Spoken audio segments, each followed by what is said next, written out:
थे ना इसके ऊपर। अच्छा, सिंस का इस्तेमाल कहां करते हो?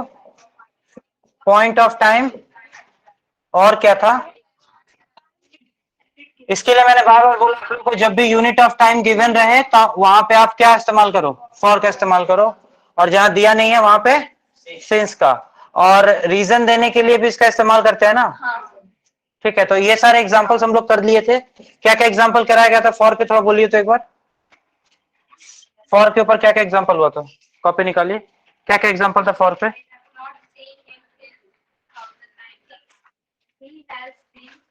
I have not seen him.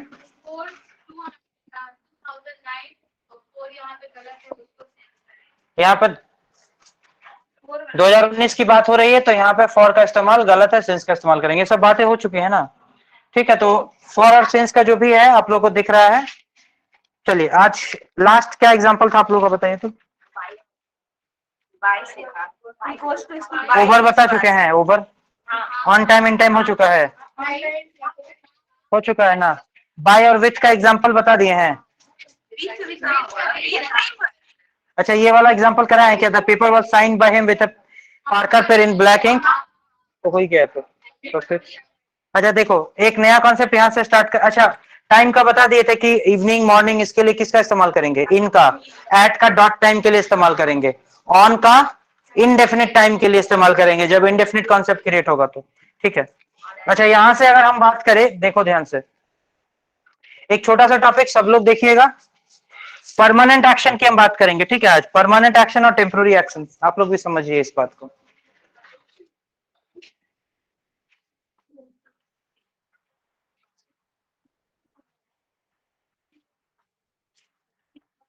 देखिए, एग्जांपल से समझेंगे।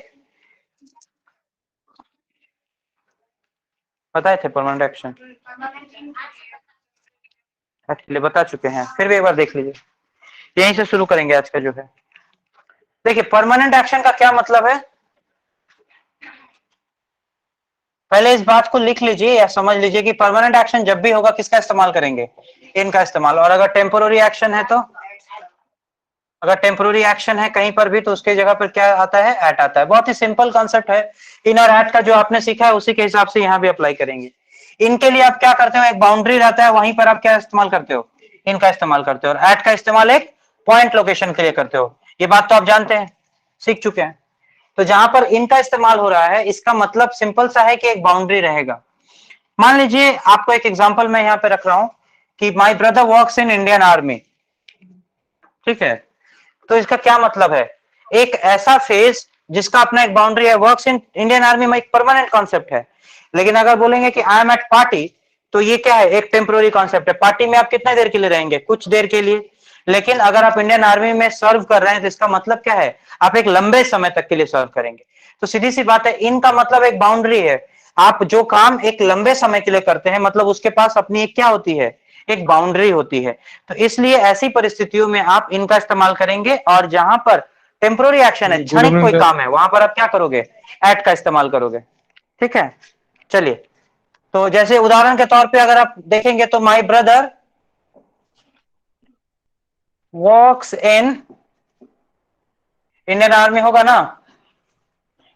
और दूसरा एग्जांपल क्या है इसका? I am at party. अगर आप यहां इनका इस्तेमाल करोगे तो वो जस्टिफाइड है क्या? नहीं। क्यों? क्योंकि एक्शन कैसा है? टेम्पोररी एक्शन है ना। चलिए,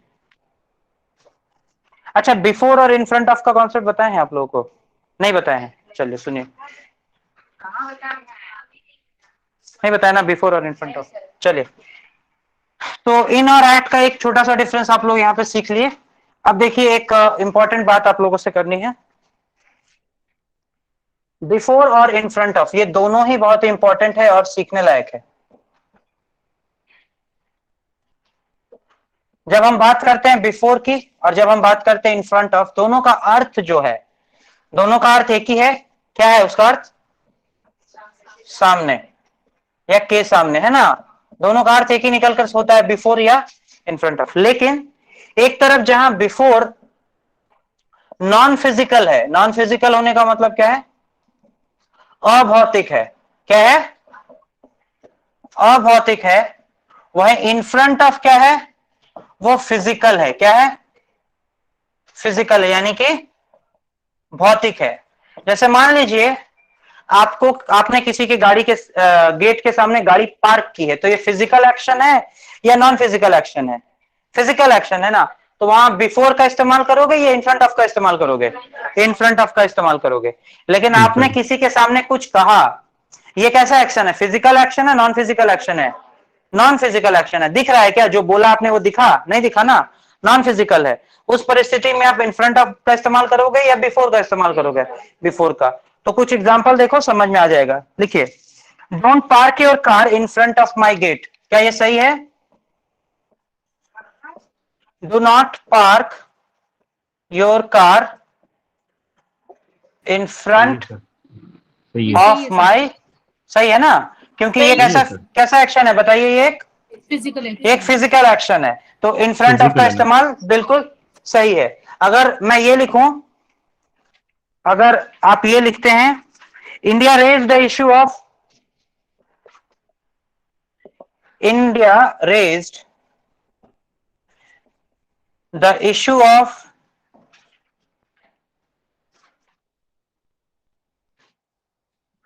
human rights in front of the UN. क्या ये सही है? क्या करना चाहिए हमको यहां पे? बिफोर करना चाहिए, क्योंकि एक्शन कैसा है? बिफोर। नॉन फिजिकल है। इंडिया ने ह्यूमन राइट्स के इश्यू को उठाया, कहां उठाया? यूएन के समक्ष उठाया, सामने उठाया। तो जो उठाना है, जो बात उठी, क्या ये फिजिकल एक्शन है? नहीं, ये एक नॉन फिजिकल एक्शन है। तो आप यहां पे इन फ्रंट ऑफ को क्या करेंगे?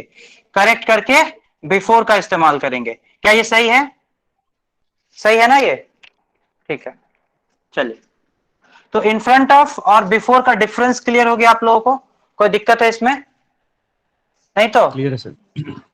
चलिए, धन्यवाद सभी को। अभी हम लोग आगे बढ़ेंगे, इस टॉपिक को देखते रहिए।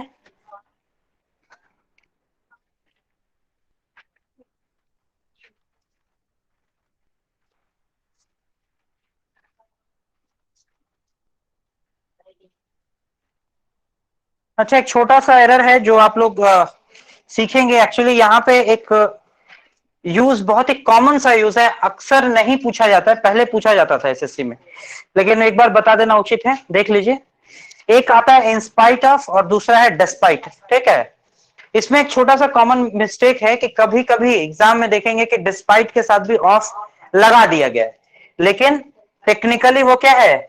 गलत है। ठीक है, तो अगर आप यूज करना चाहते हैं तो इंस्पाइट के साथ ऑफ का इस्तेमाल करें, जस्टिफाइड है। लेकिन डिस्पाइट का जब आप इस्तेमाल करेंगे तो वहां पे ऑफ नहीं लगाना है। अगर कहीं लगा हुआ दिखता है तो वो एरर है।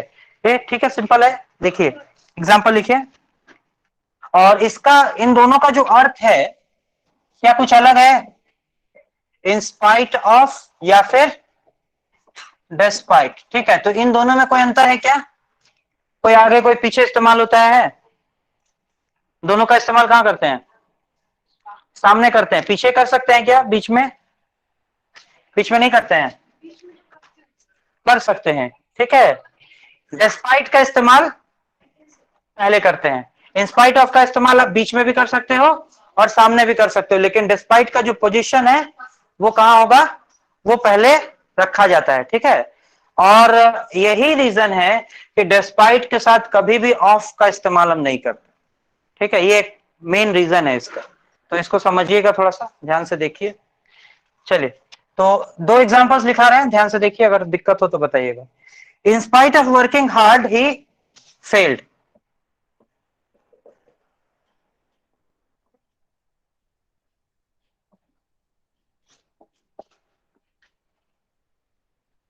In spite of working hard he failed. ठीक है,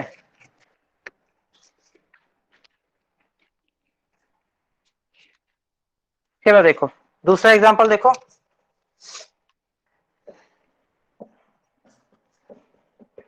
डिस्पाइट बीइंग रिच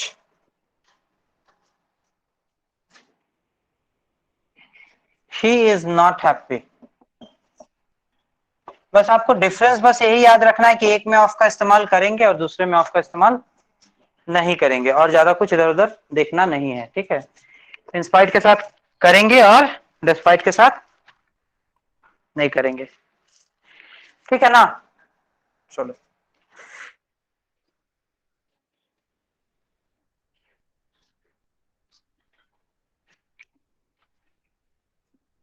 छोटा सा टॉपिक है, खत्म हो जाएगा।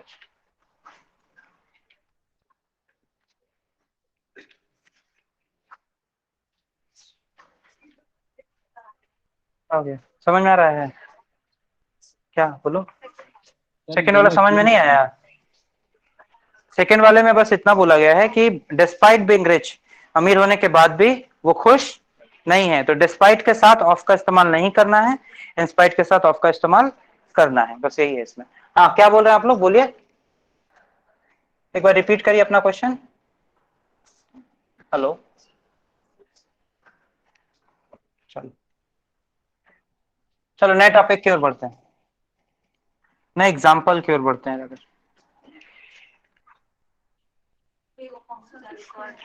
नहीं नहीं ठीक है, चलो। सर। हाँ बोलो, सर एक बोलो एग्जांपल बोलो। दीजिए जहाँ इंस्पाइट बीच में यूज हुआ है। ये एग्जाम्पल हम दे देंगे जब आप प्रैक्टिस में आएंगे ना, उसमें है दो तीन, ठीक है। अभी फिलहाल थोड़ा टॉपिक पढ़ा ले, चले थोड़ा सा आगे देखता हूं, ऑफ को थोड़ा सा पढ़ा देते हैं उसके बाद।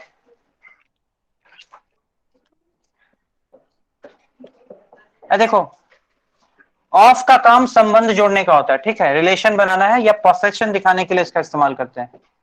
किसके लिए करते हैं, पोसेशन के लिए, और generally possession of non living के लिए, ठीक है।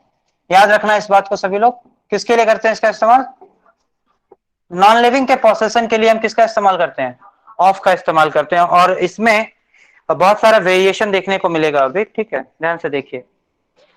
आप लोगों को याद होगा जब हम लोग नाउन का चैप्टर पढ़ रहे थे तो इस तरह का कुछ आया था, टेबल स्लेग आया था ना, क्या ये सही यूज है, नहीं यूज है। हाँ सर, वाला तो हाँ इसका सर। ये एक नॉन लिविंग का पोसेशन है जिसे एपोस्ट्रोफ से दिखाया गया, जो कि गलत है। तो नॉन लिविंग के पोसेशन के लिए आप किसका इस्तेमाल करोगे, ऑफ का। तो क्या करोगे, लेग ऑफ टेबल।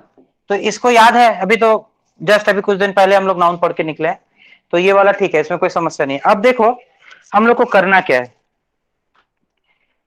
एक छोटा सा एग्जांपल देखिए, वहां पे आप समझेंगे। He comes from a royal family, he comes from A royal family. अच्छा एक बात बताओ, रॉयल फैमिली लिविंग है नॉन लिविंग है, फैमिली लिविंग है नॉन लिविंग है, फैमिली मेंबर तो लिविंग है, ये बात तो तय है। लेकिन जब हम बात करते हैं रॉयल फैमिली की, कुल की, तो क्या है, नॉन लिविंग कॉन्सेप्ट की नॉन तरह लिविंग। उसको ट्रीट करेंगे। हाँ, तो जब आप इसको इस तरह पकड़ते हो तो आप देखोगे कि यहाँ पे पोसेशन दिखा रहा है और हमने कौन सा प्रीपोजिशन का इस्तेमाल किया, फ्रॉम, जो कि गलत है। क्या लगाना चाहिए था हमको यहाँ पे, ऑफ। तो सही एग्जाम्पल इसका क्या होगा, या सही यूज क्या होगा, it comes of A royal family. तो इस बात का थोड़ा सा ध्यान रखिएगा आप लोग, ठीक है, समझ में आ रहा है, ठीक है ना, इसमें दिक्कत नहीं है किसी को। चलिए इसके बाद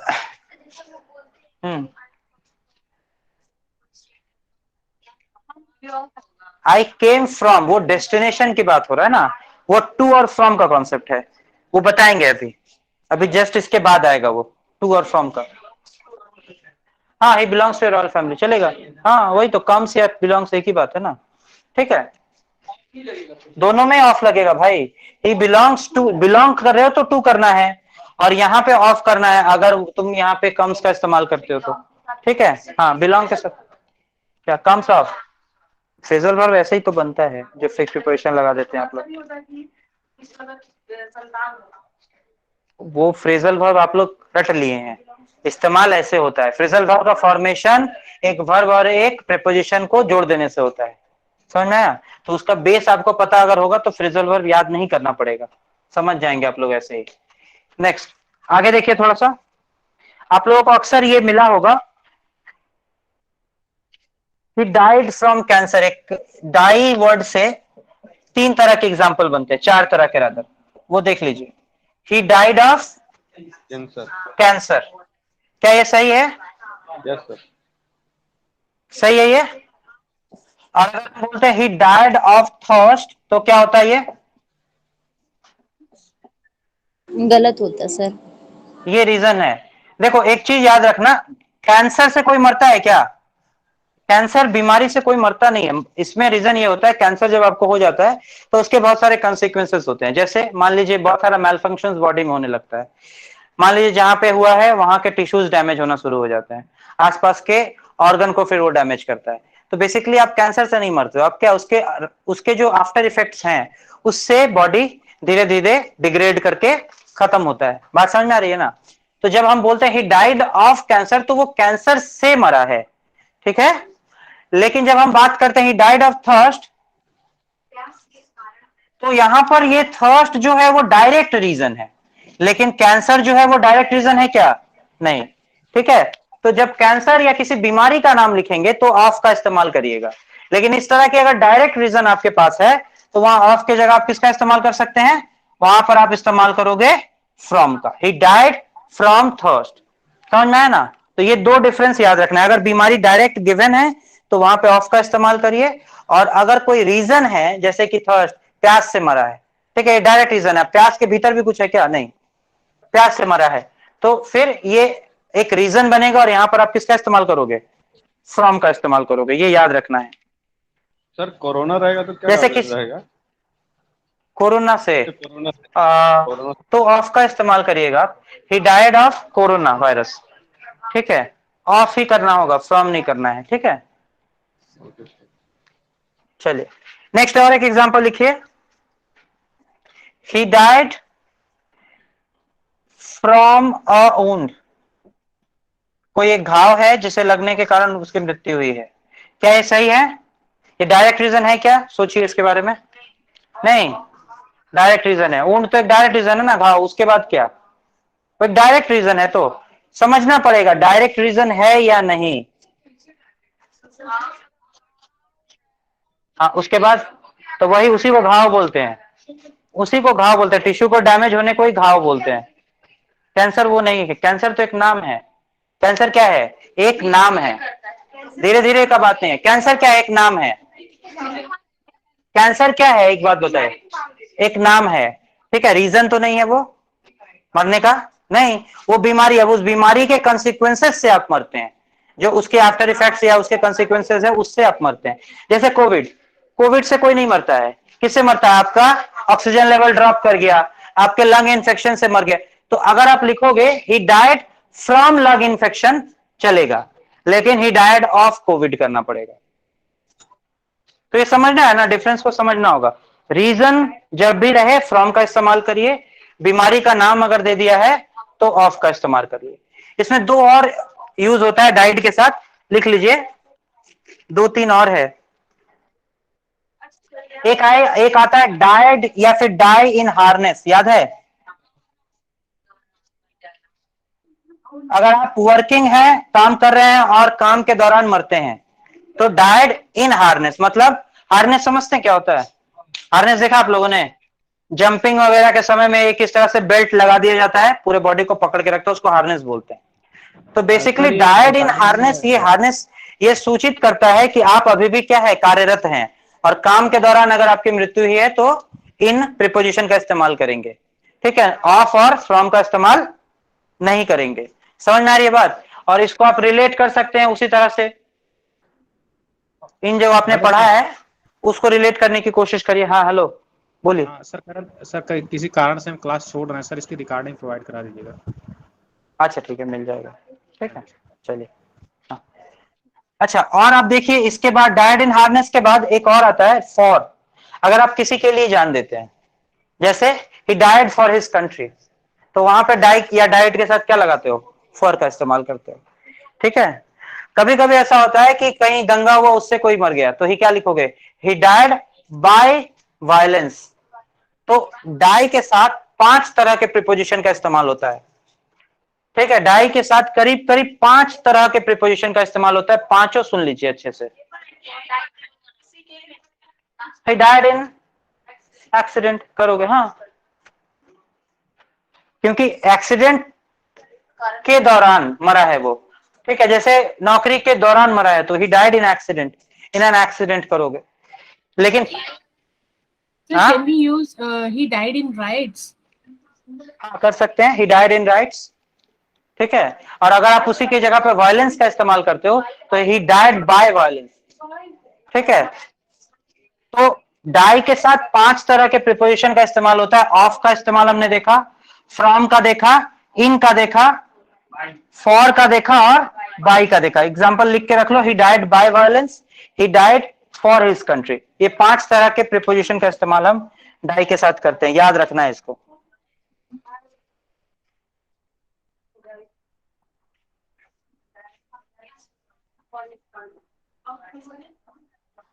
देखो देखो देखो देखो, ऑफ के लिए एक ये 4-5 तरह का एग्जांपल सफिशिएंट है ऑफ के लिए, और कुछ नहीं पढ़ना होगा ऑफ में। हाँ क्या मेड अप ऑफ, हाँ हाँ, तो उसी से संबंध जोड़ने का ही तो काम है।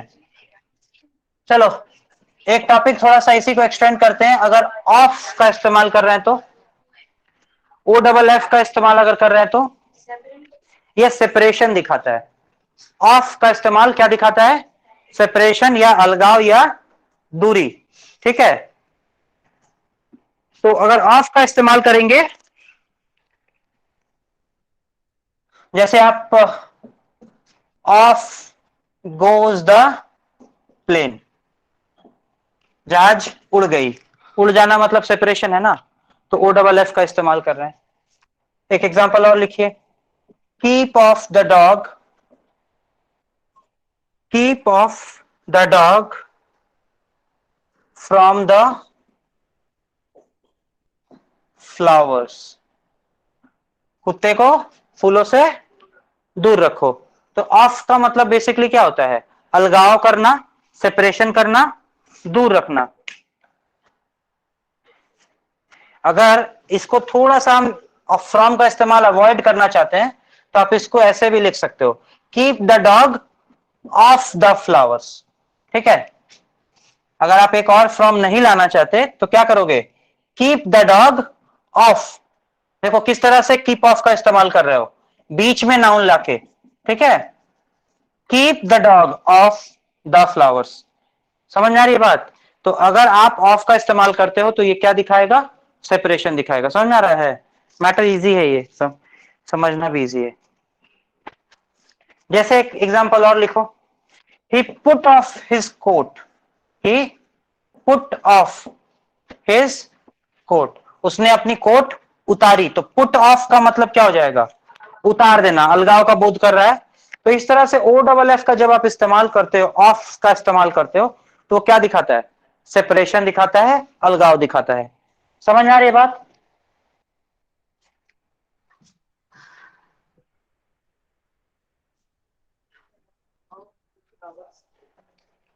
चलो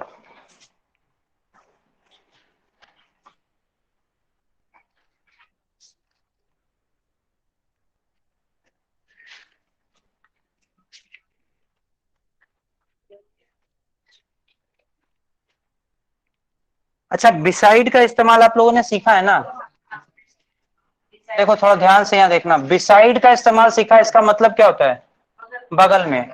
अभी हम 3 चीज बताएंगे, बिसाइड, बाय और अलोंग। इन तीनों को थोड़ा सा ध्यान से देखना है और समझना है, ठीक है। बिसाइड, बाय और अलोंग, ये तीनों का इस्तेमाल हम किस लिए करते हैं? बगल में के सेंस में करते हैं, ठीक है। ठीक है, बात समझ में आया ना? जिसमें बिसाइड का इस्तेमाल आप स्थिर चीजों के लिए करते हैं। अगर कोई चीज स्थिर है बगल में तो उसके लिए क्या इस्तेमाल करते हैं? बिसाइड और बाय दोनों ही, ठीक है। लेकिन अलोंग का जो इस्तेमाल है वो मूवमेंट वाली चीजों के लिए करते हैं, बगल में अगर कुछ है। जैसे मान लीजिए, कम अलोंग विथ मी, मेरे साथ चलो। समझ रहे हैं ना? तो अभी डिफरेंस को हम लोग समझेंगे, ध्यान से देखिए।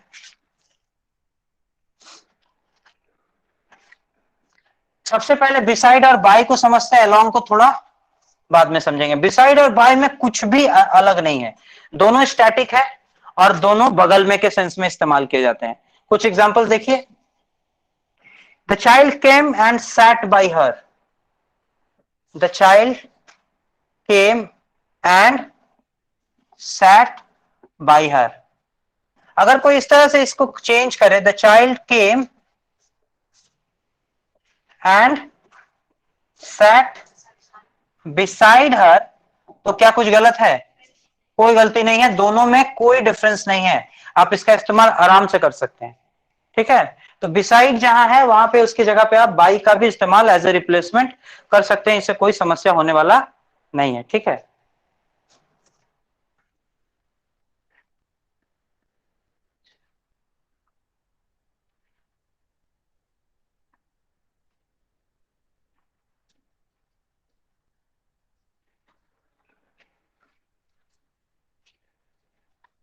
लेकिन बाई के दो और भी यूज है, वो थोड़ा सा समझ लीजिए ध्यान से।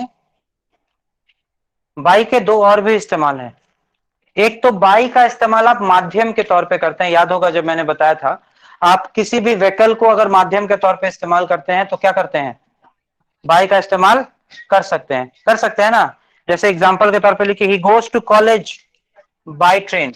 हाँ, he goes to college by train.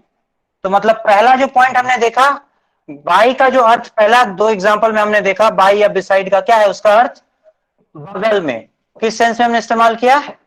बगल में। दूसरा जो एग्जांपल अभी हम देख रहे हैं, इसमें हमने क्या देखा कि इसका इस्तेमाल माध्यम के तौर पे हो रहा है। किसका इस्तेमाल? माध्यम के तौर पे आप इसका इस्तेमाल कर रहे हो। इसका एक और तीसरा एग्जांपल या बाई का हम देखेंगे, जहां पर बाई का जो इस्तेमाल है एक टाइम डिटरमाइनर के रूप में करेंगे। टाइम डिटरमाइनर का मतलब क्या होता है? जब समय पता हो आपको, क्या होगा?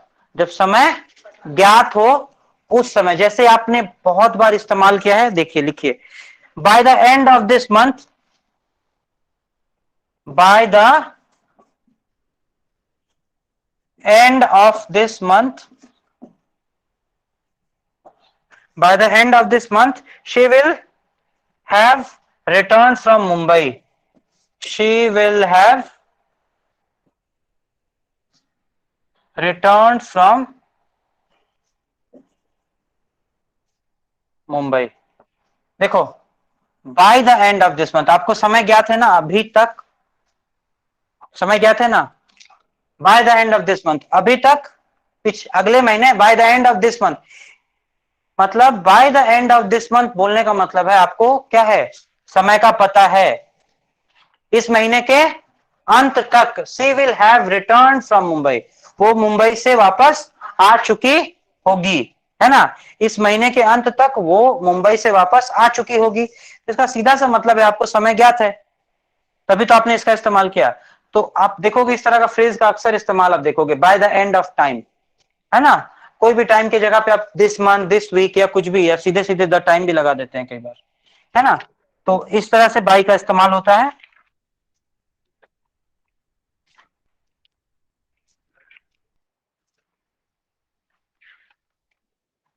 तो इजी ये है, इसमें कुछ है नहीं।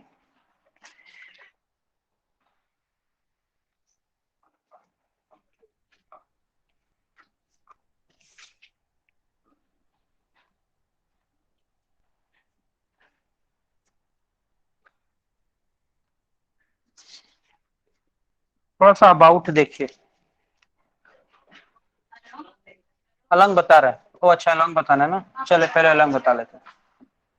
अलंग के कुछ एग्जांपल्स देख लीजिए, उसके बाद अबाउट बताएंगे। क्या हो गया? छुआ क्या? बोलो, क्या बोली? किसको प्रॉब्लम हो रहा है? आप लोगों को? किसको? क्या क्या प्रॉब्लम? दिखाई नहीं दे रहा है? गर्मी लग रहा है? कहाँ गर्मी लग रहा है?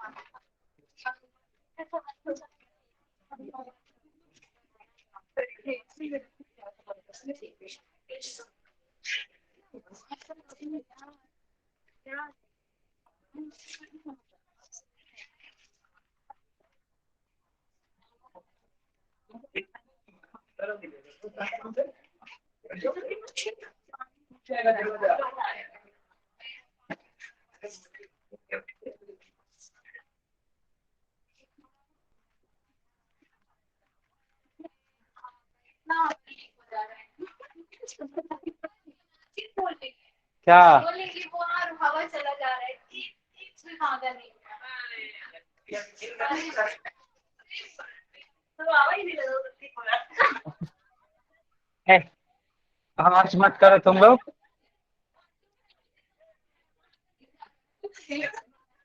देखो अलोंग का, देखो अलोंग का बहुत ही इजी इस्तेमाल है। अलोंग बगल में या साथ में चलने के लिए इस्तेमाल होता है, लेकिन ये डायनेमिक है। जिस तरह से आप बाइक को स्टैटिक समझते हैं, बगल में लेकिन स्थिर, और ये क्या है, बगल में लेकिन, और विथ और अलोंग में थोड़ा सा अंतर है, एकदम फाइन डिफरेंस है, वो बताएंगे अभी। जैसे आप एग्जांपल लिखो पहले, he was walking along the road, he was walking along the road, मतलब रोड भी चल रही है और वो भी उसके साथ चल रहा है। बोलते नहीं रास्ते के किनारे किनारे आ रहा है, या फिर रास्ते के संग आ रहा है, बोलते हैं ना। तो अलोंग का बेसिकली जो सेंस होता है वो पैरेलल किसी चीज के चलना, मतलब ये चल रहा है, ये उसके साथ साथ चलना, ये अलोंग का सेंस है। समझ में है ना? तो अलोंग का एग्जांपल आप, हाँ बोलिए। हाँ बिल्कुल, रास्ता चलता ही तो है। रास्ता अगर आप देखेंगे तो चलेगा, और नहीं देखेंगे तो लगेगा कि स्थिर है।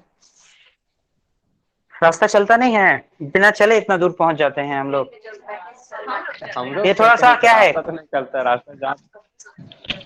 हाँ ये आपका दृष्टिकोण है कि रास्ता नहीं चलता है, मुझे तो लगता है रास्ता बहुत चलता है ना। रास्ता अगर नहीं चलेगा तो फिर, अगर रास्ता चलता नहीं है तो रास्ता बंद कैसे होता है? रास्ता बंद होता है, बोलिए तो। जी सर, जी जी जी होता रास्ता है। बंद होता है ना, तो रास्ता अगर चलता नहीं है तो रास्ता बंद कैसे हुआ, है ना? सर अलोंग वाला फिर से समझा दीजिए सर। कुछ भी कहाँ कुछ भी, रास्ता नहीं चलता है। अगर आप लोग एक्चुअली साहित्य के विद्यार्थी लगते नहीं है, साहित्य में रास्ता चलता है, ठीक है, समझ रहे हो ना, लिटरेचर में रास्ता चलता है। सर हमको सर अलोंग वाला समझा दीजिए सर। तुम लोग चिल्लाओगे इधर, ये लोग चिल्लाएगा, हमको कुछ समझ में नहीं आएगा, इसलिए प्लीज थोड़ा आज शांत रहो। सर हाँ बोलिए, आप अलोंग लोग वाला क्या बोल समझा रहे हैं? दीजिए फिर से। एरर इसमें बता रहा है, देखो ही वॉज वॉकिंग नहीं अलोंग द अलोंग रोड। वाला समझा दीजिए, अलोंग वाला नहीं समझ में आया। नहीं समझ में आया? देखो जब आप किसी चीज के पैरेलल मूव करते हो तो उसको आप क्या कहते हो, अलोंग का इस्तेमाल करते हैं। जैसे बोलते हैं ना, एग्जांपल एक और लो, कम अलोंग विथ मी, बोलते हैं ना, कम अलोंग विथ मी, मेरे साथ आओ या मेरे साथ चलो। तो इसका इस्तेमाल हम क्यों करते हैं? आप भी चल रहे हैं, वो भी चल रहा है, दोनों साथ चल रहे हैं, तो इसके लिए, ठीक है। जैसे रेलवे की पटरी के बगल बगल से आप चलते हुए आगे बढ़ते हैं, तो क्या लिखोगे वहां पे, बाय लिखोगे ना अलोंग लिखोगे? अलोंग का इस्तेमाल करेंगे। उसके किनारे किनारे आप चल रहे हैं, उसके साथ आप चल रहे हैं, चल रहा है ना। अगर आप लोग जैसा विद्यार्थी साहित्य में आ जाए ना, तो साहित्य विज्ञान बन जाएगा पूरा। ठीक है, थोड़ा भावनाओं पे कंट्रोल रखिए। सर ये हाँ, स्टैटिक और डायनेमिक क्या बोले सर?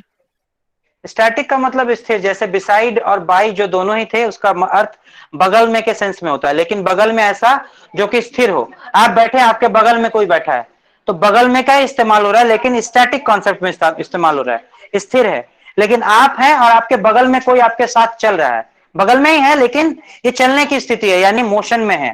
तो एक पहला वाला एग्जांपल बिसाइड और बाई, जहां पे स्टैटिक कॉन्सेप्ट है, और दूसरा वाला एग्जांपल बगल में, लेकिन वो डायनेमिक कॉन्सेप्ट है। तो एक में अलोंग का इस्तेमाल करेंगे, वहीं दूसरी तरफ बिसाइड या बाई का इस्तेमाल करेंगे, ये मूल अंतर है। तो इसको समझ लेना होगा, ठीक है? ठीक है, इसमें कोई दिक्कत? Okay sir, sir thank you. Along with एक साथ दोनों लगाएंगे। चलेगा, हाँ। अरे वो फ्रेजल वर्ब की तरह यूज हो रहा है ना, इसलिए। ठीक है, चलो देखो, थोड़ा सा देख लो, उसके बाद इसके बाद अबाउट देखिए। अबाउट से लेकर, अबाउट से बेसिकली दो तीन कॉन्सेप्ट आता है यहां पर आप लोगों को। बक नहीं, अबाउट का इस्तेमाल बहुत ही आराम से करिएगा। अबाउट का मतलब लगभग होता है, लगभग के अर्थ में इसका इस्तेमाल करते हैं, लेकिन कुछ एग्जांपल्स लिखिए समझ में आएगा।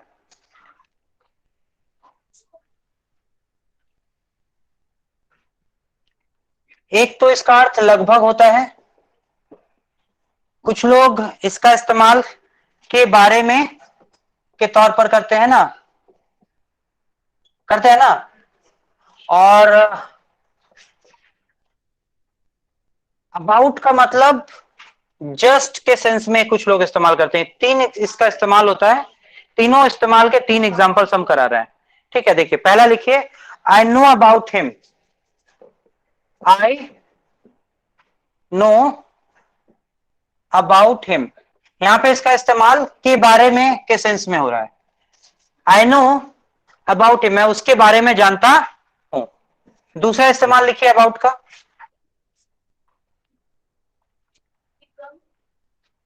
it is about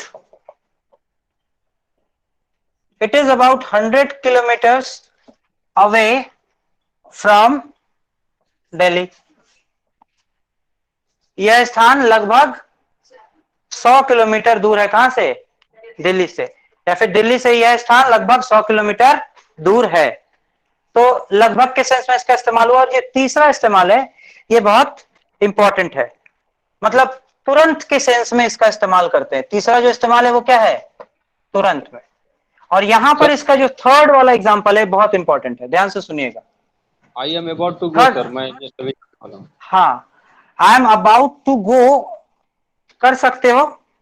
देखो जैसे आई एक एग्जांपल लिख रहा हूं, उससे 3 एग्जांपल सेट हो जाएंगे, इसलिए देख लो।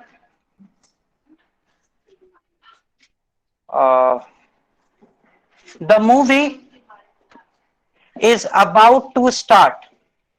Hey, the movie is about to start। ध्यान से इस चीज को देखो, about क्या है? एक बंद करो या उठा लो। about का इस्तेमाल किस लिए करते हैं? प्रीपोजिशन के तौर पे करते हैं। तो प्रीपोजिशन के पीछे क्या आएगा? क्या आना चाहिए? नाउन आना चाहिए। about के पीछे क्या आना चाहिए? एक नाउन आना चाहिए। और नाउन का फॉर्मेशन वर्ब से 2 ही तरीका है, एक जिरन का इस्तेमाल करके और दूसरा इन्फिनेटिव। तो जब आप अबाउट जैसे प्रीपोजिशन का इस्तेमाल करते हो तो उसके पीछे किसका इस्तेमाल करते हैं? इन्फिनेटिव का। किसका इस्तेमाल करते हैं? Acting as a noun. तो याद रखना, अगर अबाउट कहीं आ रहा है तो उसके पीछे क्या लगाना है? इन्फिनेटिव लगाना है। क्या लगाना है? इन्फिनेटिव लगाना है। और अबाउट के रिप्लेसमेंट के तौर पे आप इस तरह से भी कर सकते हो, अबाउट के जगह पे कई बार गोइंग टू का भी इस्तेमाल होता है। The movie is going to start, ठीक है। या फिर किसी बी वर्ब के से भी इसको रिप्लेस किया जा सकता है, जैसे the movie is to start. बात समझना है? The movie is to start, movie शुरू होने वाली है। तीनों का एक ही अर्थ है, about to start, going to start या फिर इज टू स्टार्ट। ये 3 तरह से इसको लिखा जा सकता है। समझ में आया? तो इसको थोड़ा सा क्लियर रखिए आप लोग। सर अभी लोगों आप को समझ में आ रहा है जो बोले लोग ऑनलाइन में? के सेंस में। हाँ, जस्ट वही तो, the movie is about to start मतलब क्या है? जो फिल्म है वो अभी शुरू होने वाली है, मतलब तुरंत शुरू होने वाली है, यही तो। The movie is going to start, वही अर्थ है कि शुरू होने वाली है, अब तुरंत शुरू होने वाली है ना। या फिर इज टू स्टार्ट, अभी एकदम स्टार्ट हो जाएगा। इस सेंस में अबाउट का इस्तेमाल करते हैं, तुरंत के सेंस में, ठीक है। इसीलिए क्यूज में लिखाता है सर कि द क्यूज इज अबाउट। हाँ, अबाउट टू स्टार्ट, बिल्कुल। तो अबाउट का 3 तरह से इस्तेमाल होता है। पहला इस्तेमाल आप करते हो पहले वाले एग्जांपल के तौर पे, किसी के बारे में अगर कुछ जानते हैं या कुछ भी, तो आई नो अबाउट हिम। दूसरा लगभग का सेंस क्रिएट करता है, it is about 100 kilometre away from Delhi. और तीसरा तुरंत का सेंस क्रिएट करता है, जो यहां पर है। समझ में आया? अबाउट क्लियर हुआ सबका? जी सर। हाँ बोलिए। सर ये जो कहा एग्जांपल द मूवी जो लास्ट वाला है the movie is to start, हाँ। तो दोनों में मतलब ये नहीं होता, डिफरेंस नहीं? कोई डिफरेंस नहीं। सर है सर, बोलिए। देखिए जैसे ये जो टू जहां ये उसी जगह पर से या ये तो मानते हैं तय है, तो चलिए चल रहा है। देखिए, ये तो आपके यूज पे डिपेंड करता है ना, अलग अलग लिख रहे हैं। हाँ बिल्कुल, इधर से क्या सर? मेरी बात सुनिए, देखे हैं, ठीक है। यहाँ पे अगर आप सेंस बेस्ड काम कर रहे हैं, यहाँ पर तीनों का अर्थ इससे हम निकाल सकते हैं, कोई इसमें अंतर नहीं है। अगर आप कहीं कुछ लिख रही हैं, खुद से लिख रही हैं, तो ये आपका चॉइस बनेगा कि आप अबाउट का इस्तेमाल करिए या टू का। दोनों की भावनाओं में थोड़ा बहुत तो अंतर है, ऐसा थोड़ी है कि दोनों एकदम सेम मीनिंग लेके चल रहा है, नहीं, लेकिन हाँ पैरेलल इस्तेमाल किए जा सकते हैं। थोड़ा बहुत अंतर है, जैसे दो तरह के शब्द हैं, जैसे किसी को बोल देंगे बड़ा उदंड है या बोलेंगे नटखट है, एक ही शब्द है ना, एक ही अर्थ व्यक्त करने के लिए, लेकिन भावनाओं में अंतर है ना, इंटेंसिटी में डिफरेंस है, सर उसी तरह का इंटेंसिटी में अंतर है दोनों में। तो ये तो आपके यूज पे है, आपके चॉइस पे, आप किसका इस्तेमाल करना चाहते हो। बोलिए बोलिए बोलिए, ऑनलाइन में क्या बोल रहे हैं आप लोग। सर उदंड बोल रहे सर पूरा नेगेटिव डिनोट करता है, जबकि नोटिंग हाँ मतलब पॉजिटिव वही बात है, तो भावनात्मक तौर पर आप क्या लिखना चाहते हैं ये आपके ऊपर निर्भर करता है, इसीलिए तो लिखने के कई तरीके हमारे पास है, ठीक है। हम अभी सिर्फ ग्रामर के हिसाब से आपको बता रहे हैं। यहाँ जो लिखा है the movie is going to start, ना तो भी होना चाहिए, ये तो movie टू स्टार्ट ना, the movie is going to start, इसमें क्यों पैसिव में होना चाहिए। हाँ ऐसा थोड़ी है, मूवी शुरू होने वाली है,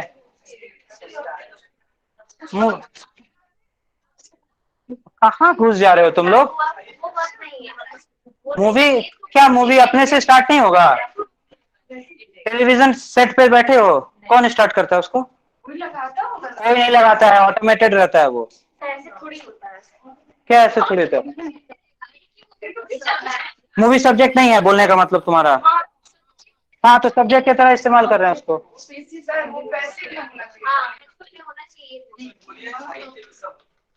ऐसा कुछ नहीं है, ऐसा कुछ नहीं है, एक मिनट, आप लोग सुनिए सुनिए मेरी बात सुनिए, आप लोग जो बोल रहे हैं कि ऐसा कोई भी चीज, यानी कि जितना नॉन लिविंग थिंग है सबको आप पैसिव में लिखोगे, क्यों नहीं लगेगा। मूवी शुरू होने वाली, कोई शुरू करेगा ठीक है, करेगा कोई दिक्कत नहीं है, आपके लिए वो सेंटेंस एक्टिव है, the moving is going to start, आपके लिए वो सेंटेंस एक्टिव है, आप जिस सेंस में उसको लिखना चाहते हो। मूवी पैसिव हो सकता है, ऐसी बात नहीं है कि पैसिव नहीं हो सकता है। सुनो मेरी बात, मूवी पैसिव हो सकता है, सुनो मेरी बात सुनो, तुम लोग थोड़ा सा एक उदाहरण दो जिसमें मूवी को पैसिव करके लिखोगे, बोलो। तो यही बोलेंगे, हाँ लिखो, कैसे लिखो। the movie is going to be started, the movie going to be started by home, किससे, किसके द्वारा, क्या पैसिव में तो वो है, जब मूवी देख चुके हो। The movie is going to be started, अभी नहीं होगा वो, थोड़ी स्टार्ट हो जाएगा, ऐसे थोड़ी है। तो बी वर्ब लगती है तो अच्छा एक मिनट थोड़ा सा सुन लो, तुम लोग ये बोलना चाह रहे हो द मूवी, थोड़ा सा रुक जाइए आप लोग, the movie is going to be started, ये कैसा अंग्रेजी है, ये बोल रही हैं। हाँ क्यों the movie is going to be started, क्यों, ये तो गंदा इंग्लिश है। हाँ ये गलत इंग्लिश है, अरे कहीं देखे हो, हमको उससे मतलब नहीं, गलत इंग्लिश है। The movie is going to be started किसके द्वारा, तो लिखो, तो बाई के बाद तो हट जाता है, तो क्यों अजीब जबरदस्ती है, नहीं तुम लिखो ना, किसके द्वारा, पूरा लिखो। गलत है, आप लोग का दिमाग में जो अभी बैठा हुआ है ना वो रिलेवेंट नहीं है यहाँ पर के लिए। आप सोच रहे हो the movie is going to be started, movie active में नहीं हो सकता, सेंटेंस नहीं हो सकता। The movie is going to start, film शुरू होने वाली है। एक मिनट, आप लोग हिंदी में क्या बोलते हो, हिंदी में क्या बोलते हो बताओ, फिल्म शुरू होने वाली है ये बोलते हो, तो ये एक्टिव है या पैसिव है, तो कैसे किया, आप बोलिए फिल्म शुरू किया जा रहा है या किसी के द्वारा किया जा रहा है, ऐसे बोलोगे ना। क्या वाच नहीं पढ़े हिंदी में, तो अब आप लोग कहां से, अब कंट्रोवर्सी नहीं, हमको नहीं समझ में आ रहा, ये गलत इंग्लिश है। अगर आप लिखते हो कहीं पे भी, सुनो नहीं मेरे बात सुनिए, अगर आप कहीं भी देखें तो गलत देखें, और कहाँ देखें थोड़ा ले आइएगा, तो देखो अभी मिल जाएगा, गलत इंग्लिश है। The movie is going to be started एकदम गलत है, मूवी यहाँ पर एक्टिव में है। आप हिंदी में क्या लिखते हो, फिल्म शुरू हो रही है या फिल्म शुरू होने वाली है, तो इसका मतलब क्या है, फिल्म अपने आप में शुरू हो रहा है ना, एक्टिव है वो, उसको भाव के तौर पे समझिए कि वो एक्टिव है। आप इसको अगर ऐसा बोलेंगे कि फिल्म किसी के द्वारा शुरू किया जा रहा है, ये टेक्निकल फॉल्ट है आपका, आपको समझना होगा। हाँ तो नहीं चलेगा इसलिए तो नहीं लिखा जा रहा है। आप इसको कभी सुने इस तरह से कि फिल्म शुरू किया जा रहा है, ऐसे होता है क्या? हाँ नहीं होगा, नहीं होगा। आप लोग कहां पढ़े हैं ये लेकर आइए, और ये गलत इंग्लिश है। बीइंग का ऐसा बात है। चलो देखो आगे देखो। हाँ देखो,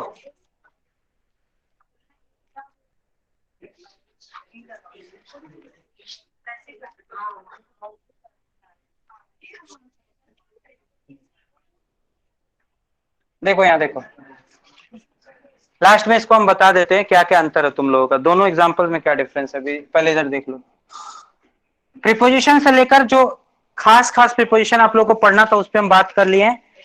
जो जो छोड़े हैं वो थोड़ा सा आप लोग देख लीजिएगा। टू का इस्तेमाल थोड़ा सा देखिए, उसके बाद फंडामेंटल्स पे बात करेंगे बाद में अगले दिन। ना एक लास्ट एग्जांपल पहले देख लीजिए टू पे। टू का इस्तेमाल कहां करते हैं? बातचीत बंद, थोड़ा सा बातचीत बंद करो। टू और टूवर्ड्स का डिफरेंस थोड़ा देखिए, उसके बाद आज का टॉपिक खत्म हो जाएगा यहाँ का।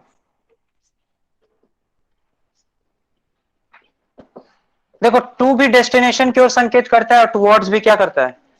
डेस्टिनेशन की ओर। लेकिन टू में जहां डायरेक्शन नहीं रहता है वहीं टूवर्ड्स में डायरेक्शन दिया हुआ रहता है, यही मूल अंतर है इसमें। ठीक है, इंपॉर्टेंट है, सुन लीजिएगा।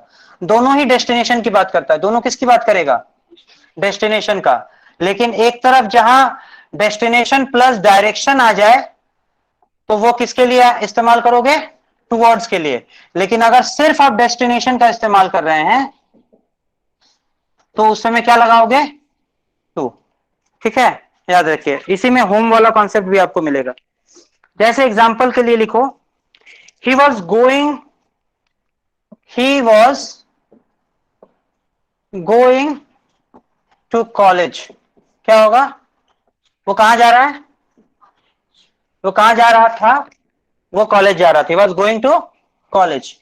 और इसी को अगर आप इसमें सिर्फ इसके दिशा के लिए देखो, यहां डेस्टिनेशन इंपॉर्टेंट है, कॉलेज इंपॉर्टेंट है। लेकिन जब आप लिखते हो ही वॉज गोइंग टुवर्ड्स कॉलेज, मतलब क्या वो कॉलेज जा रहा है? नहीं, वो कॉलेज की ओर जा रहा है। तो वहां पे डायरेक्शन ज्यादा जरूरी है, डिस्टेंस से ज्यादा मेजर क्या हो जाता है? डेस्टिनेशन से ज्यादा मेजर क्या हो जाता है? डायरेक्शन। तो towards basically destination plus direction का कॉन्सेप्ट है, जिसमें डायरेक्शन ज्यादा इंपॉर्टेंट है, जबकि टू में डेस्टिनेशन ज्यादा इंपॉर्टेंट है। और टू का ही रिवर्स जो है वो फ्रॉम होता है। टू का मतलब पहुंचना और फ्रॉम मतलब से। ठीक है, जो अभी कुछ देर पहले आप लोग बोल रहे थे कि यहां फ्रॉम लगेगा। तो जैसे आप कहीं से निकलोगे तभी तो कहीं पहुंचोगे। तो अगर डेस्टिनेशन की बात करेंगे तो टू, और उल्टा आएंगे तो मतलब जहां से निकल रहे हैं वो क्या होगा? फ्रॉम, और जहां पहुंचेंगे वो क्या होगा? टू होगा। सिंपल है। तो सबसे पहले टूवर्ड्स देख लेते हैं, उसके बाद थोड़ा सा आगे।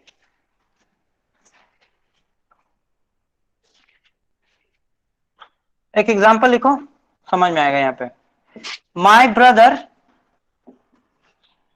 Is kind to the poor. ये एग्जांपल सही है क्या? इस तरह के क्वेश्चंस आपको मिलेंगे एग्जाम में। My brother is kind to the poor, ये ठीक है? सही है। सही है ना? सबको सही लगेगा ये? नहीं, क्यों? सही है। ये सही है या गलत है बता दो। सही है ना? सब लोग सही है? देखिए तो, my brother is kind to the poor, सही है ये? गलत है ना? क्यों गलत है पता है? बता पाएंगे कोई? क्यों गलत है बताइए? पुअर डेस्टिनेशन नहीं है। यहां पर अगर एक कॉमन नाउन होता, कोई कॉमन नाउन, तो ये एक प्रॉपर डेस्टिनेशन होता। आप चिट्ठी लिखते हैं तो किसी खास व्यक्ति, टू रामचरण लिखते हैं ना, वो क्या है? प्रॉपर नाउन है, वो डेस्टिनेशन है। लेकिन जब आप उसको कॉमन नाउन बना देते हैं वो एक डेस्टिनेशन नहीं रह जाता है। तो यहां पर ये डेस्टिनेशन कम और डायरेक्शन ज्यादा लेगा। इसलिए इस तरह के एग्जांपल में आप टू के जगह क्या इस्तेमाल करोगे? टुवर्ड्स का इस्तेमाल करोगे। My brother is kind towards the poor. आप देखो एक बहुत बड़ा समुदाय है जिसमें सब लोग क्या है, गरीब है। कोई खास लोकेशन है क्या? नहीं। इस ओर आप, मेरा भाई क्या है, काइंड है ना, लेकिन किसी खास व्यक्ति के लिए काइंड नहीं है। समझ में आ रहा है ना? तो ये टू और टुवर्ड्स का अंतर है, इसको आपको समझ के चलना पड़ेगा। क्लियर है? तो एक चीज याद रखिएगा, जब भी कॉमन नाउन का इस्तेमाल है तो टू का इस्तेमाल आप मत करिए, उस समय किसका इस्तेमाल करेंगे, टुवर्ड्स का। लेकिन अगर प्रॉपर नाउन है तो किसका इस्तेमाल करोगे, टू का इस्तेमाल करेंगे। इसको समझ लीजिए। सर अगर प्रोनाउन रहा तो? हेलो, सर एक अगर बार रिपीट करिए, प्रोनाउन क्या रहा बोले? तो he is kind to me. हाँ, he is kind to me, हाँ बिल्कुल। अगर हम हैं तो he is kind to me, बिल्कुल सही है। टुवर्ड्स भी नहीं होगा वहां पे, ठीक है? समझ में आ रहा है ना आप लोगों को ये बात? He is kind to me सही है, ठीक है? चलो,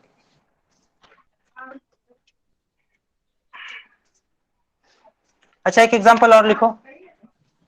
it is now tonight, क्या होगा? It is now tonight क्या होगा? इसका पहले ठीक करिए। हम रात की ओर बढ़ रहे हैं या फिर रात होने वाली है, इस तरह का सेंस है, तो क्या होगा? टू नाइट होगा या टुवर्ड्स नाइट होगा? टुवर्ड्स होगा। क्या करेंगे यहां पे? It is now towards night, मतलब रात होने वाली है या हम रात की ओर बढ़ रहे हैं। अब आप लोग बोले हम रात की ओर कहां बढ़ रहे हैं, रात तो खुद में बढ़ रही है, बोलेंगे ना इस तरह से। तो ये सब तो समझने वाला टॉपिक है, ये डिबेट करने वाला टॉपिक नहीं है। ये लिखने का एक तरीका होता है, समझ में आया? अगर आप लोग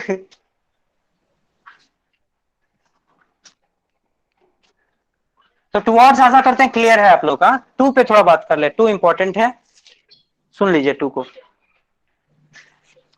सबसे पहले तो हम बता दिए कि टू का इस्तेमाल किस तरह डेस्टिनेशन के लिए करते हैं, कोई प्रॉपर नाउन का डेस्टिनेशन हो। टाइम के लिए इसका इस्तेमाल आप करते हो, पता है? आप लोगों ने मान लीजिए क्लॉक है, 8 बज रहा है, ये कहाँ है, एक,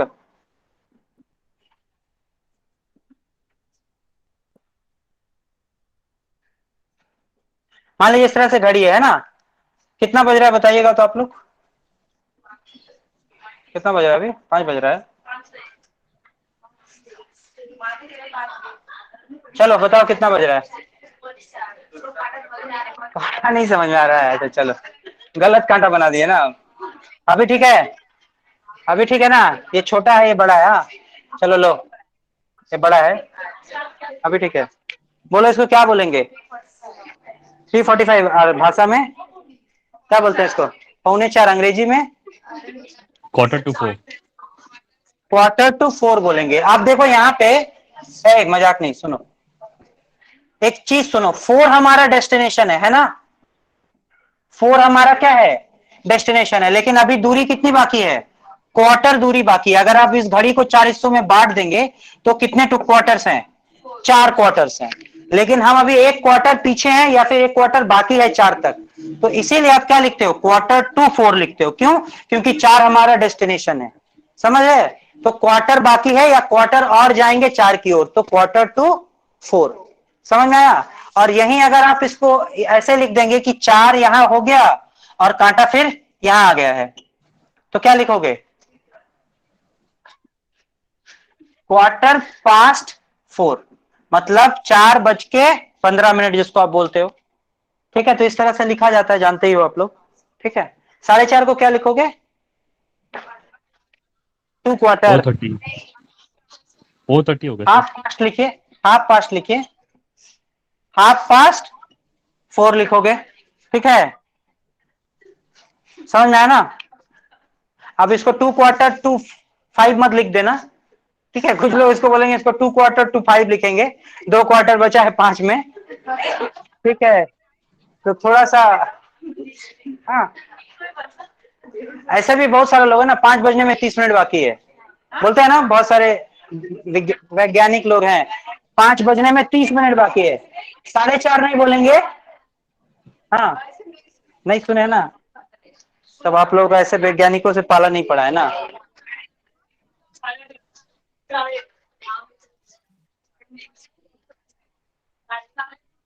सर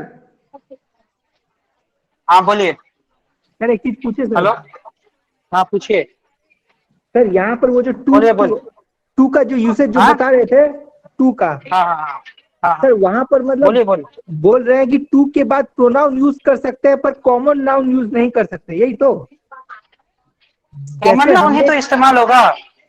जैसे अरे प्रॉपर नाउन का इस्तेमाल करोगे, प्रॉपर नाउन का इस्तेमाल करोगे, ठीक है, टू के बाद।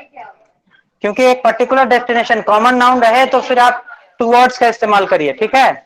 और वो जो माई है वो पर्सनल प्रोनाउन है ना, तो प्रोनाउन क्या है, बेसिकली किसी एक प्रॉपर नाउन के लिए आया है, मेरे लिए आया है, आई का ही रिप्लेसमेंट है ना वो ऑब्जेक्टिव फॉर्म में, ठीक है, इसलिए। सर प्रोनाउन के ठीक है, बाद भी तो यूज कर सकते हैं ना, वही पूछ रहे थे सर।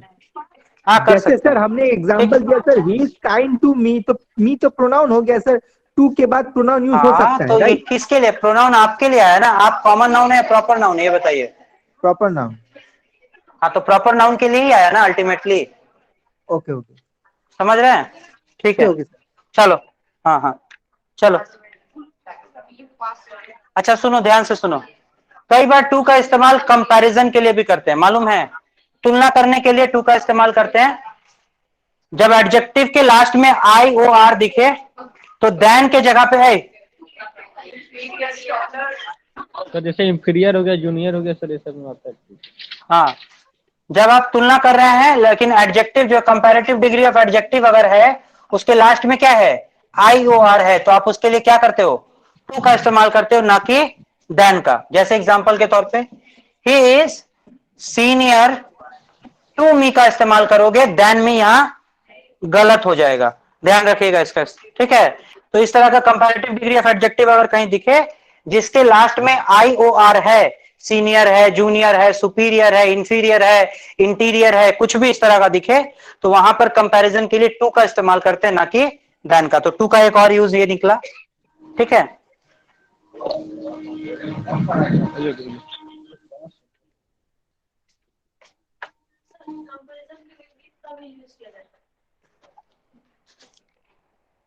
कहा, अभी देखो ये लोग, बड़ा ये लोग का गजब का टेक्नोलॉजी है, ये बोल दिया जहां पूछेंगे कहां खोज के लाएंगे,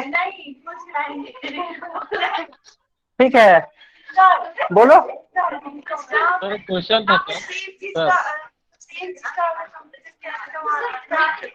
कहा, देखो सर आउट ऑफ टॉपिक एक क्वेश्चन। मिला है, मिला है, लेकिन क्लॉज देखे हो किस कैसा है वो, क्लॉज देखे हो, अभी मुंडे हिल गया उसका, ठीक है। हाँ अब देखो क्लॉज, देखो उसका कौन सा क्लॉज है वो, क्लॉज का स्टार्टिंग है, सेंटेंस का स्टार्टिंग है, देखो उधर। सर आई एम हैप्पी का वॉइस क्या हुआ सर, पैसिव वॉइस?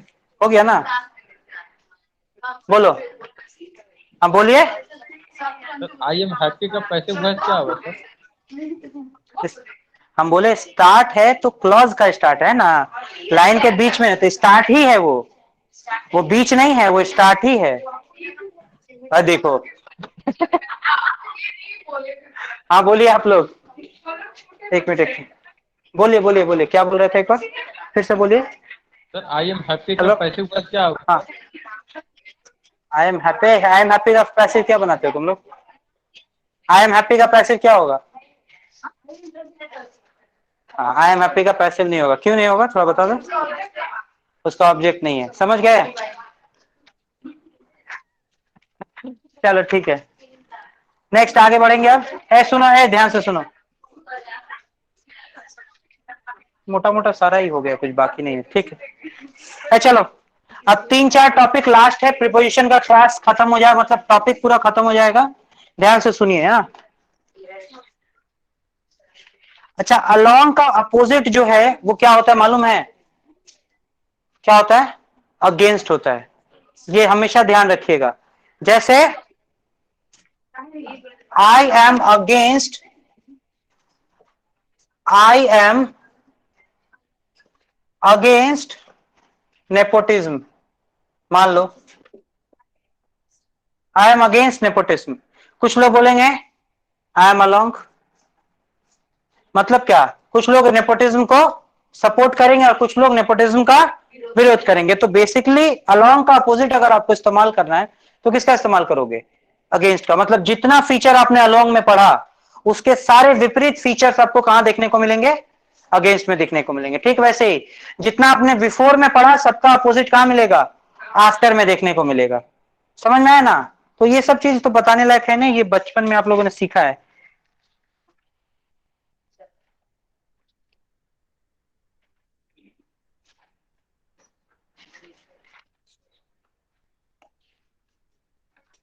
चलो अब कुछ चीज यहाँ पे 4-5 चीज है, बता दे, खत्म हो जाएगा ये पूरा टॉपिक।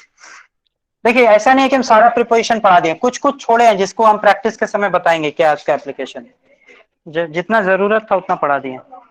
देखो एक एग्जांपल देखिए आप लोग, यहां से कुछ फंडामेंटल्स के ऊपर बात करेंगे, ध्यान से सुन लीजिए, इंपॉर्टेंट एग्जाम में आ सकता है। I do not depend on me, sorry, या फिर ऑन ही। चलो, I do not depend on he, क्या होगा? इजी है, बताओ क्या होगा? 5 बातें यहां से ख्याल रखना है, 4-5 बातें हिम। मतलब सीधा सा बात है कि जब भी आप प्रीपोजिशन का इस्तेमाल करो उसके बाद ऑब्जेक्टिव केस ऑफ प्रोनाउन रखो। ठीक है, इसका ध्यान रखना। एक छोटा सा बात, इंपॉर्टेंट बात है, इसलिए लास्ट में एक बार रिकैप कर दे रहे हैं तुम लोग को। पहला टॉपिक क्या क्या क्या? Depend upon. अपॉन कैसा होता है?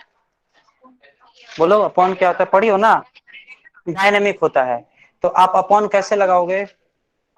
आप किसी पर अगर आश्रित हो तो कैसे लगाओगे? अपन नहीं होगा ना। चलो दूसरा बात देखो, I was surprised as well as pleased, ये वाला थोड़ा सा देखो, इजी है, ये सारा पोर्शन इजी है। आई was surprised and pleased with him,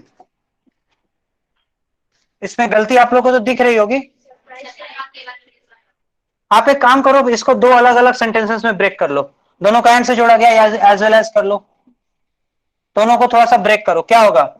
I was surprised at him, दूसरा क्या होगा? I was pleased with him.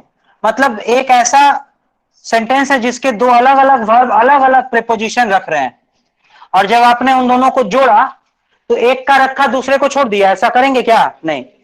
मतलब अगर एक सेंटेंस में 2 अलग अलग वर्ब हैं और दोनों अलग अलग फिक्स प्रीपोजिशन रखते हैं तो आपको दोनों को लिखना पड़ेगा। I am surprised at as well as pleased with him.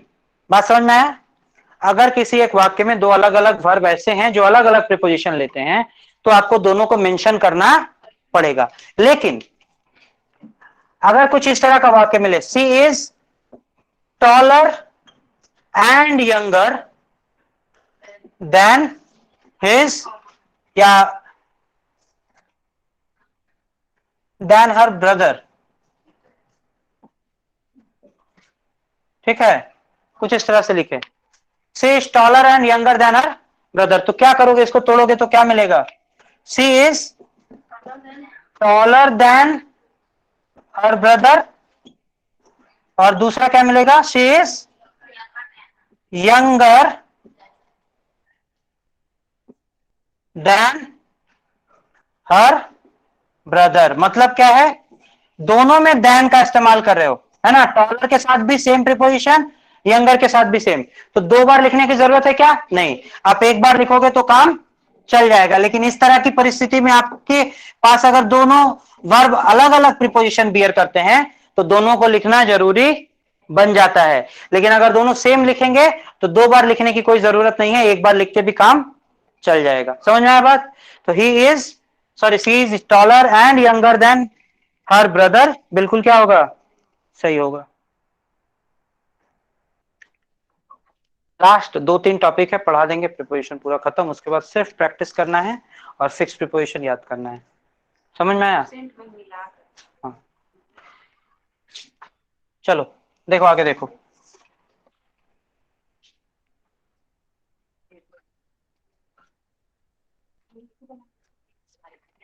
एक चीज याद, अब एक चीज थोड़ा सा सुनो मेरी बात। प्रिपोजिशन के बाद किसका इस्तेमाल करते हो? किसका इस्तेमाल करते हो? नाउन का, या प्रोनाउन है तो ऑब्जेक्टिव केस में। नाउन का इस्तेमाल करते हो बहुत अच्छी बात है, लेकिन अगर किसी वाक्य में आपको कुछ ऐसा दिखे कि प्रीपोजिशन के बाद वर्ब दिख रहा है तो क्या करोगे? एडवर्ब? बिल्कुल नहीं। इस वर्ब से आप दो तरीके हैं जिससे नाउन बना सकते हो। या तो वर्ब में आईएनजी लगा के नाउन बना लो, जिसका नाम क्या दोगे? जिरंड दोगे। या तो 2 प्लस V1 कर दो, जिसका नाम क्या दोगे? इंफिनिटिव दोगे, और वो नाउन बन जाएगा। बन जाएगा ना? तो अगर आपको प्रीपोजिशन के बाद वर्ब दिखे तो आपके पास दो रास्ते हैं। एक आप जिरंड बना लो आईएनजी लगा के, दूसरा रास्ता क्या है? 2 प्लस V1 लगा के उसको इंफिनिटिव लगा लो, दोनों नाउन बन जाएंगे, आपका काम हो जाएगा। समझ में आया बात? इस टॉपिक को थोड़ा एक्सटेंड करके बता रहा है, इंपॉर्टेंट है ये। समझते हो ना इस चीज को अच्छे से? आप लोग समझ पा रहे हैं? ऑनलाइन में जो लोग हैं देखते रहना कहीं जी क्लास सर। ऑफ ना हो जाए। जी सर। जी सर। ठीक है, देखिए इस चीज को ध्यान से देखिए।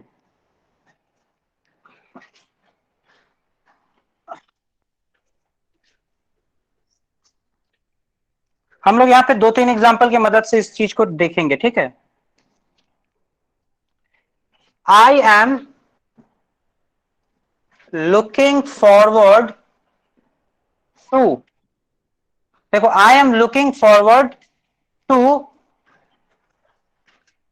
गोइंग टू लंदन, ठीक है? अब तुम एक चीज देखो, लुकिंग फॉरवर्ड बेसिकली क्या है? वर्ब है हमारा। कैसा वर्ब है वो बात दो। लुकिंग फॉरवर्ड क्या है? वर्ब है, और उस वर्ब का फिक्स्ड प्रीपोजिशन है टू, यानी ये टू क्या है? प्रीपोजिशनल टू है ना? हाँ, ये क्या है? प्रीपोजिशनल टू है, या फिर to acting as a preposition है। तो इसके पीछे नाउन आना चाहिए, आना चाहिए ना? लेकिन वर्ब फॉर्म में था गो, इसीलिए हमने उसको क्या बना लिया? जिरंड। तो अगर आपके पास प्रीपोजिशनल टू है तो उसके पीछे आप किसका इस्तेमाल करोगे? नाउन करना है तो जिरंड से बनाएंगे, इन्फिनिटिव से नहीं बनाएंगे। क्यों? क्योंकि अगर इन्फिनिटिव बनाते, इसके जगह पे टू गो करते, तो 2 बार टू का आ जाता है इस्तेमाल, टू गो हो जाता है ना? तो क्या वो अच्छा लगता? नहीं अच्छा लगता। इसलिए जब भी आपके पास प्रीपोजिशनल टू है उसके पीछे हमेशा किसका इस्तेमाल करोगे? जिरंड का, यानी वर्ब प्लस आईएनजी का इस्तेमाल करोगे। समझ में आया? क्लियर है? समझ में आ रहा ना? वहीं दूसरी तरफ अगर आपने अभी थोड़ी देर पहले अबाउट वाला एग्जांपल देखा था, द मूवी, फिर ये लोग बोलेगा अभी चिल्लाएगा, the movie is going to bored कहाँ उतारेगा? स्टार्ट, है ना? अब आप देखो यहाँ पे, या फिर अबाउट से बना देते हैं इसको। आगे the movie is about to start. About क्या है? मेरा प्रेपोजिशन है। प्रेपोजिशन के सर, पीछे बीच हमको में क्या लगाना है? सर, किसी का माइक ऑन किसी का, हाँ, किसी का माइक ऑन है, प्लीज ऑफ कर लीजिए। Thank you. देखो सुनो ध्यान से, अबाउट क्या है? प्रेपोजिशन है, इसके पीछे क्या आना चाहिए? नाउन आना चाहिए। हमने नाउन लिया, लेकिन कैसे? 2 प्लस V1 का इस्तेमाल करके, यानी इंफिनिटिव का इस्तेमाल किया। तो अगर हमारे पास प्रीपोजिशनल टू है तो जिरंड लगाएंगे, दूसरा प्रीपोजिशन है तो हमारे पास चॉइस है कि हम इंफिनिटिव से काम कर लेंगे। समझ में आया बात ये? हाँ, क्लियर है मैटर पूरा अच्छे से? सर एक क्वेश्चन है sir, I am about to go sir, तो इसमें दो प्रीपोजिशन हो जाता है ना सर? अबाउट भी प्रीपोजिशन हो जाता है, टू भी हो जाता है। वही तो बात है, वही तो समझा रहा हूं। यहाँ पे टू गो प्रीपोजिशन नहीं है भाई। I am about to go, यही बोल रहे हैं ना आप लोग? ये अबाउट यहाँ प्रीपोजिशन है, ठीक है, कोई दिक्कत नहीं। लेकिन यहाँ टू प्रीपोजिशन नहीं है, टू गो इन्फिनिटिव है। ये टू जो है इन्फिनिटिव का पार्ट है, ये प्रीपोजिशन नहीं है। समझिए इस बात को, ठीक है? ये देखो, ये वाला एक बार कंस्ट्रक्शन देखो, थोड़ा टू सा, क्या है? सर एक बार ऊपर वाला थोड़ा सा एक्सप्लेन कर दीजिए। Explanation नहीं समझ में। कौन सा? ये वाला? नहीं, नीचे, उससे नीचे, मूवीज अबाउट टू स्टार्ट। ये वाला? Yes sir. मैं ये बोल रहा हूं कि जब आपके पास कोई एक प्रीपोजिशन है तो उसके पीछे आपको नाउन लगाना है। नाउन बनाने के दो तरीके हैं वर्ब से, एक यूजिंग जिरंड आईएनजी लगा के, और दूसरा है 2 प्लस V1 से। तो अगर अबाउट जैसा प्रीपोजिशन लगा है, थोड़ा शांत रहो ना, बाद में बात कर लेना। अगर यहाँ पर अबाउट प्रीपोजिशन है तो उसके पीछे क्या करेंगे? इन्फिनिटिव से हम काम चलाएंगे, 2 प्लस V1 का इस्तेमाल किए हैं। कुछ लोगों का ये प्रश्न बनता है कि अबाउट भी प्रीपोजिशन है, टू भी प्रीपोजिशन लगा देंगे, नहीं, यहाँ पर जो टू है ये प्रीपोजिशन का पार्ट नहीं है, ये इन्फिनेटिव का पार्ट है। टू प्लस V1 इन्फिनेटिव का पार्ट है, ये प्रीपोजिशन नहीं है। समझ में आया? जैसे कि यहाँ पर ये टू प्रीपोजिशन है, लेकिन ये टू प्रीपोजिशन का पार्ट नहीं है, इन्फिनेटिव का पार्ट है, ये नाउन बनाने का पार्ट है। इस बात को समझना होगा। अब बोलो क्या बोल रहे थे? टू है सामने जो जिरण लगाओगे, नहीं ना? हाँ तो यही तो समझना था, वो पूछने लायक है नहीं, वो तो समझना वाला है पार्ट।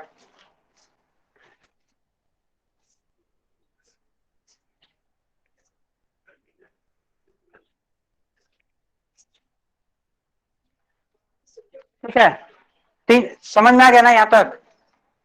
एक चीज अब देखिए ध्यान से, अभी अभी आप लोगों ने टू का इस्तेमाल किस लिए किया था?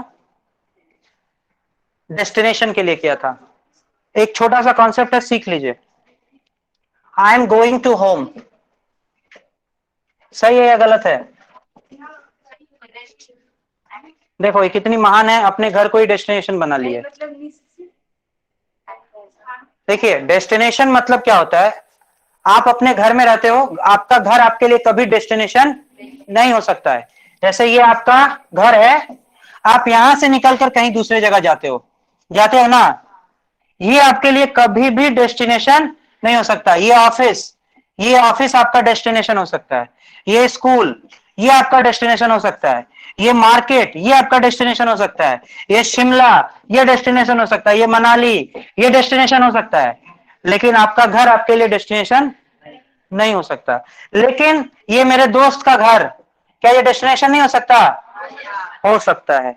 तो होम वर्ड इंपॉर्टेंट नहीं है, ये घर अगर आपका है तभी डेस्टिनेशन नहीं है, बाकी हर जगह ये डेस्टिनेशन बन सकता है। समझ में आया ना? कुछ लोग बोलते हैं होम शब्द रहे तो होम कर दो, ऐसा नहीं है। ठीक है, ठीक है, कहाँ कंफ्यूजन है? तुम लोग के समझने में कंफ्यूजन है। I am going to home सही है या गलत है? गलत। फिर बोले सही है।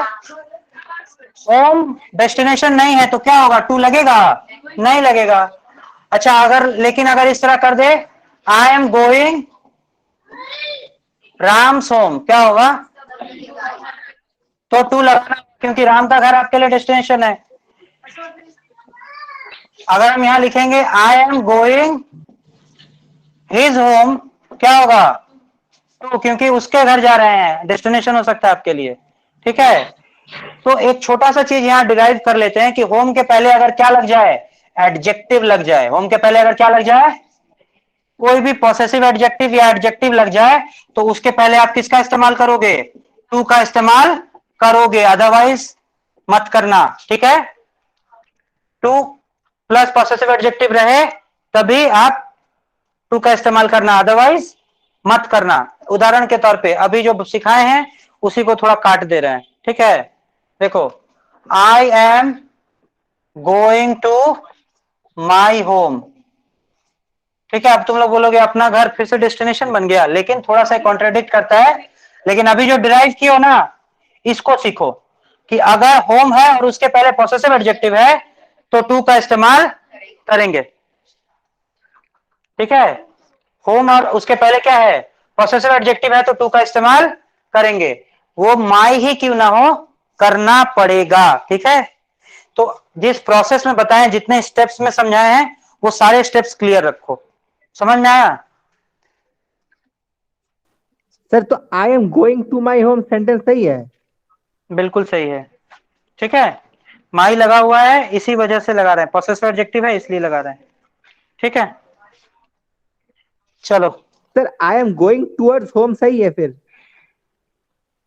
वर्ड्स तो लगा ही सकते हो, मैं घर की तरफ जा रहा हूं।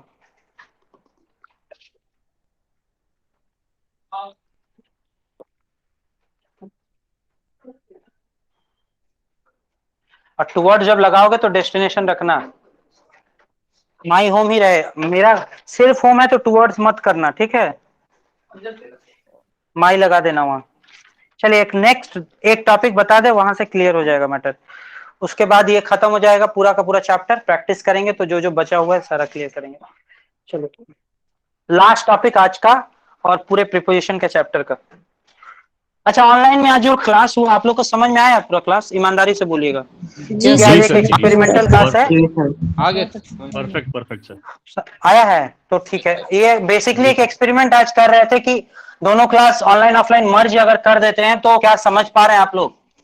तो देखते हैं। आप लोग को दिक्कत हुआ है क्या? नहीं खाली सर। पंखा, एसी चला है ना, पंखा मत चलाइए, ठीक है। चलो लास्ट एक टॉपिक बताते हैं, सुनो ध्यान से सुनो। एक चीज हमेशा याद रखो, शुरू से जो बताए हैं उसको थोड़ा सा दिमाग में घुमाओ। अभी ये जो बताने जा रहे हैं प्रीपोजिशन पूरा बकवास चैप्टर था, अब बकवास चैप्टर खत्म हुआ, ठीक है।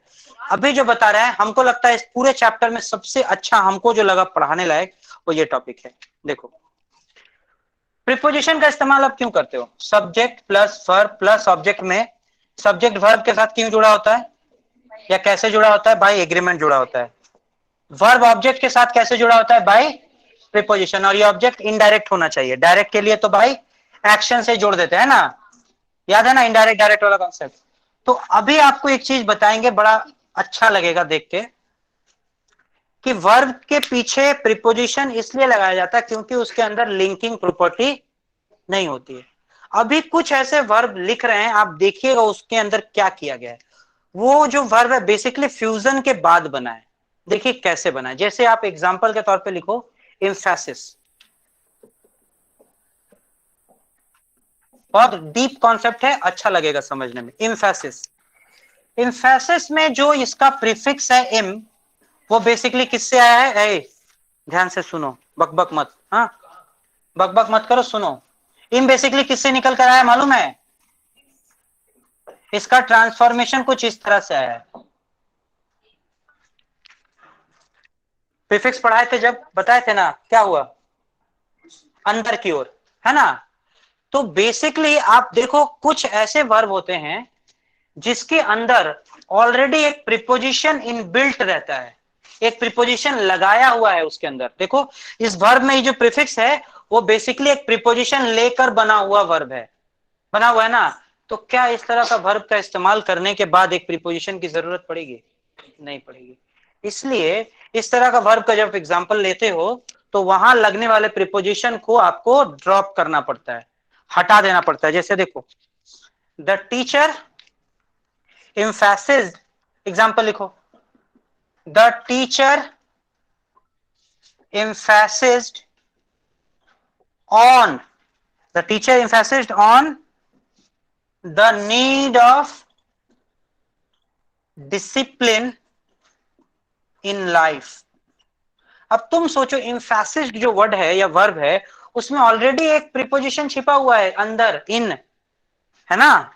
तो क्या यहां इस प्रीपोजिशन की जरूरत है? क्या है? रिपीटेशन ऑफ प्रीपोजिशन हो जाएगा अगर आप यहां ऑन लगा देते हो तो, है ना।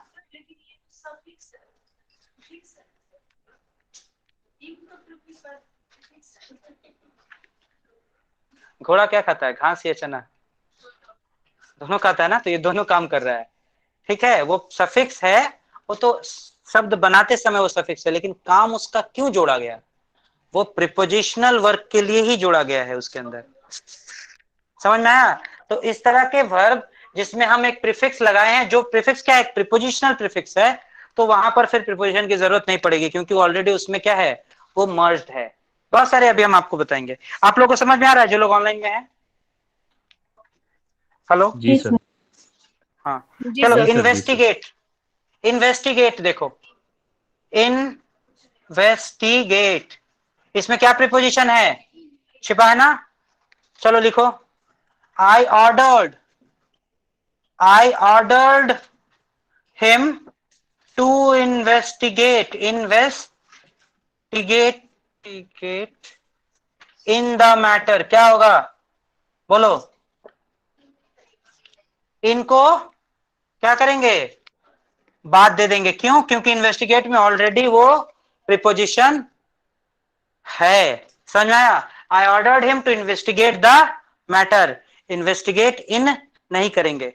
अब बहुत सारे शब्द हम बता रहे हैं, उसको थोड़ा सा तोड़ के बता रहे हैं आपको। जैसे बोलते हैं परवेड, पर का मतलब एट होता है ना, एट पर का मतलब एट होता है ना, पर 100 रुपीज, या बोलते हैं एट द रेट। तो पर का मतलब एट होता है, पर वेट में देखो एट छुपा हुआ है, नहीं करेंगे। ठीक है।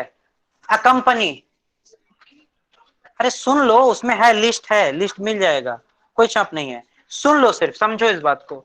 जैसे हम बोलते हैं कॉम्प्रोमाइज, उसमें को छिपा हुआ है, को का मतलब क्या होता है, एक साथ, अलोंग का कॉन्सेप्ट लेकर आता है। अभी आप लोगों ने अलोंग सीखा ना, तो जब आप कॉम्प्रोमाइज करते हो, क्या करते हो, बैठा दे इसको, सुनो ध्यान से। इसलिए बोले ये टॉपिक ही एकमात्र प्रीपोजिशन में पढ़ाने लायक टॉपिक है। हम जानते हैं आप लोगों को किताब याद है, उसको वो ये बात समझा नहीं पाया, इसलिए लिखा है पैसिव में, ऐसा कुछ नहीं है। हमको मालूम है केडी याद है, ठीक है, चुप रहो। हाँ देखो कितना झूठ, मतलब ऐसा उटपटांग झूठ बोलती है ना ये।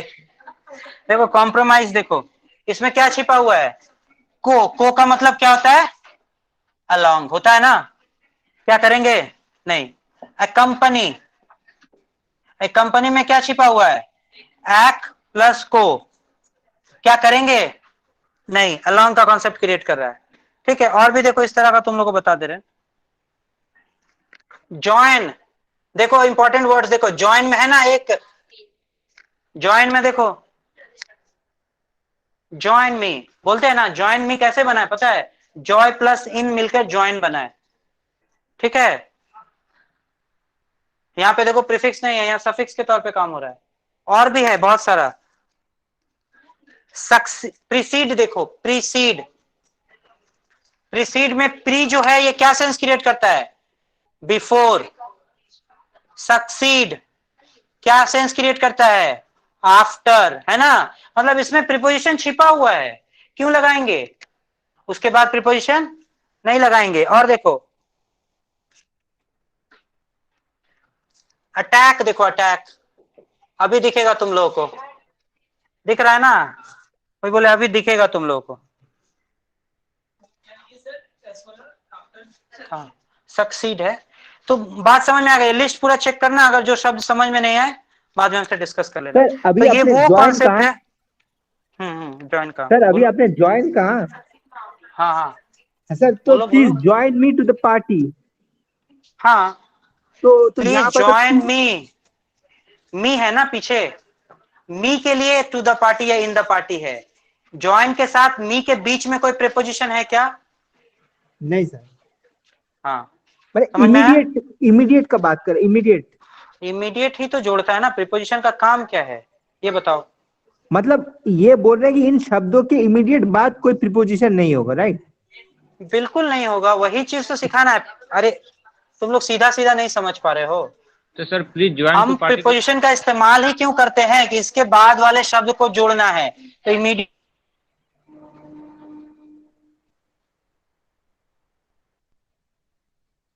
Sir your voice is not audible. Sir video नहीं आ रहा सर। शायद कट हो गया आएगा। Sir neither video nor voice.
Hello,